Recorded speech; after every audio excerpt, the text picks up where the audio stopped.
नमस्ते दर्शकों, हमारे विशेष कार्यक्रम में आपका हार्दिक स्वागत है। आज हम आपको एक ऐसी दिव्य यात्रा पर ले चलेंगे जहां हम जानेंगे श्रीमद् भगवद गीता अध्याय 1 अर्जुन विषाद योग श्लोक 31 से 40। अर्जुन का मोह और युद्ध से संपूर्ण विरक्ति का विस्तार। ये केवल श्रीमद् भगवद गीता नहीं बल्कि स्वयं परम परमात्मा की लीलाएं हैं जो हमें जीवन के गहरे रहस्यों और धर्म के सिद्धांतों से परिचित कराती हैं। श्रीमद् भगवद गीता अध्याय 1 अर्जुन विषाद योग श्लोक 31 से 40। अर्जुन का मोह और युद्ध से संपूर्ण विरक्ति का विस्तार। श्लोक 31 से 32।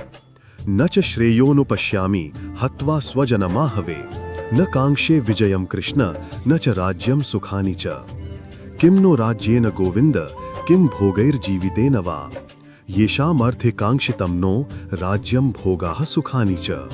अर्जुन कहते हैं, हे कृष्ण, मैं इस युद्ध में अपने स्वजनों को मारकर कोई लाभ नहीं देखता। मुझे न विजय चाहिए, न राज्य, न सुख। जिनके लिए हम ये सब चाहते हैं वे ही यदि नहीं रहेंगे तो इनका क्या मूल्य। अर्जुन अब स्पष्ट रूप से सांसारिक सुख और सत्ता का त्याग कर रहे हैं।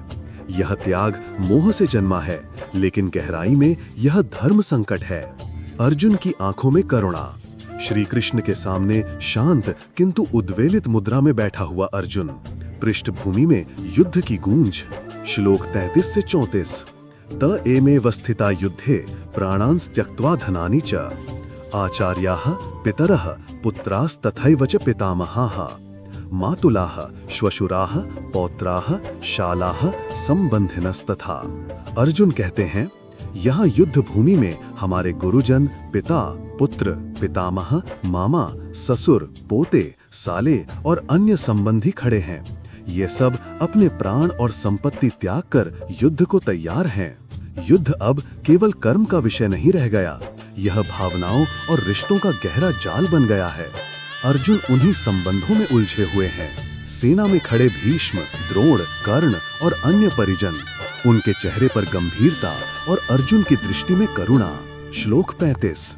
एतान न हन्तुमिच्छामि घनतोपि मधुसूदन अपि त्रैलोक्य राज्यस्य हेतोः किम नु मही कृते। अर्जुन कहते हैं, हे मधुसूदन, मैं इन्हें मारना नहीं चाहता, चाहे ये मुझे मारने को तत्पर हों। मुझे तीनों लोकों का राज्य भी मिले, फिर भी मैं इनका वध नहीं करूंगा। तो केवल पृथ्वी के राज्य के लिए भला क्यों मारूं? अर्जुन का यह वचन त्याग नहीं, मोह से उपजा पलायन है। वह धर्म और अधर्म में अंतर की दृष्टि खोने लगा है। श्लोक 36 से 37। निहत्य धार्त राष्ट्रान्नः का प्रीति स्यात् जनार्दन पापमेवाश्रेये दस्मान हत्वैतानाततायिनः तस्माद् नार्हा वयम हन्तुम धार्त राष्ट्रान् स्वबान्धवान्। अर्जुन कहते हैं, हे जनार्दन, दुर्योधन आदि कौरवों को मारकर हमें क्या आनंद मिलेगा? इससे तो हम पाप के भागी बनेंगे, भले ही वे आक्रामक क्यों ना हों। इसलिए हमें अपने बंधु बांधवों का वध नहीं करना चाहिए। अर्जुन धर्म के प्रति सजग तो हैं, पर मोहवश वह कर्म की मर्यादा भूलते जा रहे हैं। वह अधर्म के विरुद्ध धर्म युद्ध को व्यक्तिगत संबंधों की दृष्टि से देखने लगा है। अर्जुन अपने भाइयों की कल्पना करता हुआ उनके बाल्यकाल की स्मृति और वर्तमान का रण क्षेत्र एक साथ दिखाई देता है। श्लोक 38 से 40।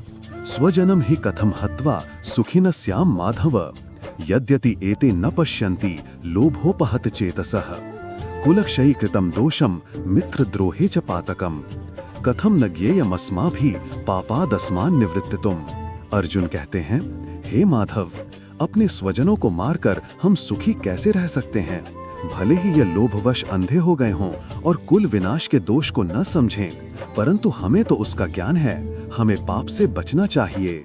अर्जुन की बुद्धि अब कुल और धर्म की रक्षा के पक्ष में तर्क देने लगी है, परंतु यह तर्क भी मोह से आच्छन्न है। यह भ्रम का आरंभिक चरण है, जहां अर्जुन अपने कर्तव्य से पीछे हटने को उचित ठहराने लगा है। अर्जुन के चेहरे पर उभरते हुए विरोधाभास, आंखों में विवेक की झलक पर मन में मोह का बादल। श्री कृष्ण शांत लेकिन ध्यान मग्न। निष्कर्ष, यह खंड अर्जुन के मानसिक संघर्ष का विस्तार है। जहां धर्म, कर्तव्य, मोह और करुणा एक दूसरे से टकरा रहे हैं।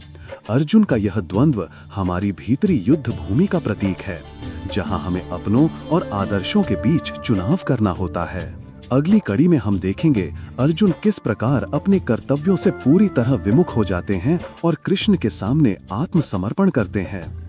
क्या आप चाहेंगे कि मैं श्लोक की अगली श्रृंखला इसी शैली में तैयार करूं? तो कृपया कमेंट में जरूर बताएं। कृपया चैनल को लाइक, शेयर और सब्सक्राइब जरूर करें।